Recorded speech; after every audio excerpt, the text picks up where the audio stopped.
خليني اقول لك ان احسان الظن بالله دايما بيكون مع احسان العمل لله عز وجل. فما ينفعش تكون ظالم ومصر على الكبائر وعمال واقع في الذنوب ما شاء الله عليك طول العمر، وجاي تقول يلا ربنا عز وجل بيقول في الحديث القدسي: انا عند حسن ظن عبدي بي فليظن بي ما يشاء. خليني اقول لك ان الكلام ده طبعا مش ليك، ولكن الكلام ده للشخص اللي تاب ورجع لربنا عز وجل، ولكن انت لسه مصر على الكبائر وكمان بتعملها ومفكر نفسك ان انت كده محسن الظن بالله وان هو هيغفر لك. لو انت فعلا مفكر كده وبتقول لا يا عم ده انا محسن الظن بالله وانت ايش دراك، كده كده ربنا غفور رحيم والكلام ده كله، فاحب اقول لك ان انت فعلا بتضحك على نفسك، وده تكبر وده غرور. زي بالظبط ما قال الحسن البصري: ان المؤمن احسن الظن بربه فاحسن العمل لله، وان الفاجر اساء الظن بربه فاساء العمل لله. بالظبط انت عايش كده. ده النبي كان في عز مرضه وهو مريض، يعني في يوم من الايام افتكر ان هو عاين 6 دينار كده على جنب، فوصى ستنا عائشة زوجته ان هي تطلعهم لله عز وجل.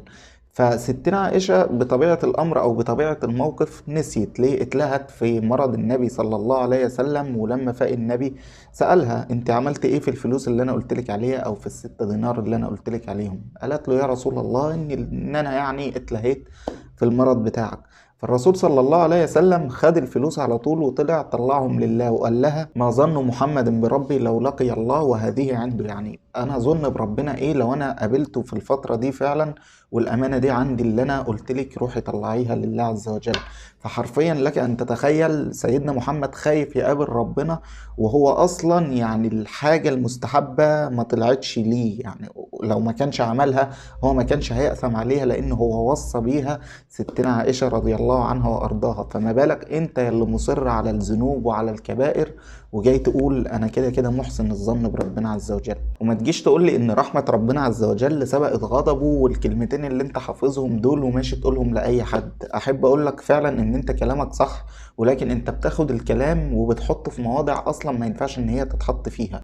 في الأخير نسيت أقول لك دايما خليك عارف إن طالما رحمة ربنا عز وجل سبقت غضبه وأنت فاكر أو مش قادر إن أنت تنسى الموضوع ده، افتكر برضو ان ربنا عز وجل موصوف بالحكمة وموصوف بالعدل وموصوف ان هو فعلا عادل وهيعذب الشخص فعلا اللي يستحق ان هو يتعذب.